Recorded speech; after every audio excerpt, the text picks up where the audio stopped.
OYO वाली पत्रकारिता, घोड़े पर पत्रकारिता, बुलेट वाली पत्रकारिता और कई तरह के अन्य पत्रकारिता स्टाइल के बाद अब थार वाली पत्रकारिता भी गोदी मीडिया वालों ने दिखा दिया है। अब करें तो करें क्या?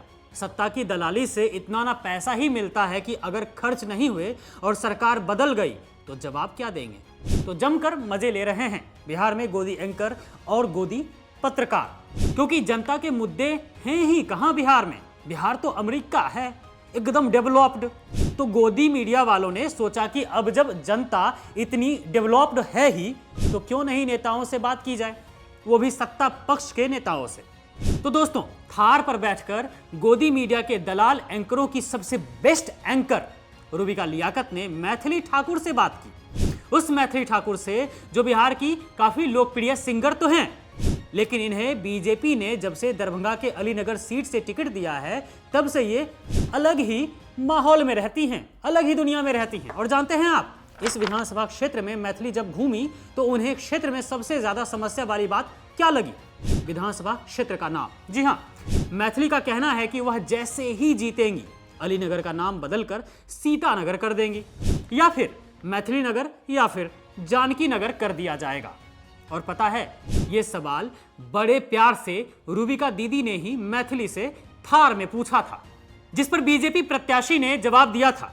दोस्तों, ये गोदी मीडिया वालों को क्या कहें, इनसे फील्ड में जाना नहीं होता है, क्योंकि कोई गोदी एंकर रिपोर्टिंग के नाम पर घुड़सवारी कर रही होती हैं, तो कोई अपने चेले से जलेस होकर फील्ड में उतरते हैं, तो कोई थार पर बैठकर नेताओं के साथ हा हा हा हा ही कर रहे होते हैं। इनकी पत्रकारिता सत्ता पक्ष के चरणों में दब गई है और चूरन पत्रकारिता इन्होंने शुरू किया हुआ है पिछले 11 सालों से। लेकिन दोस्तों, रूबिका जैसी पत्रकार बिहार में जरूर डकैती छांट रही हैं।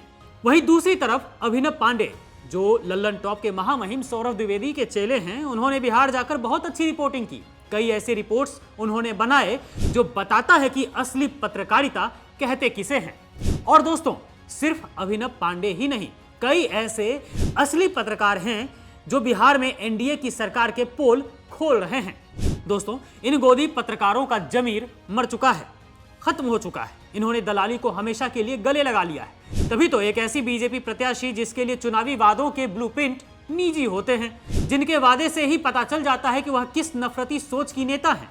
खैर दोस्तों, गोदी पत्रकार बिहार में इसलिए गए हुए हैं ताकि सत्ता पक्ष के लिए पत्रकारिता की जाए। तभी तो गोदी मीडिया वालों की औकात आज ऐसी है कि इन्हें जनता भी अब मुंह लगाना पसंद नहीं करती है। देखिए इस वीडियो को, बिहार के सीतामढ़ी का है, जहां अंजना ओम कश्यप एक शो कर रही थी।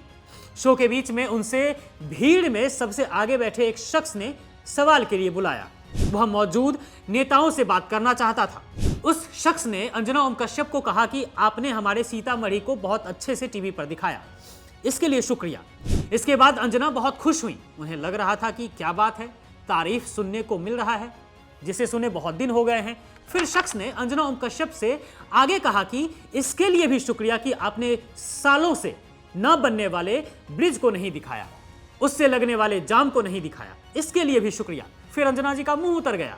बेइज्जत होने के बाद उन्होंने गीले कंठ की कर्कश आवाज से कहा कि तुम मेरा ही शुक्रिया अदा करने के लिए आए थे।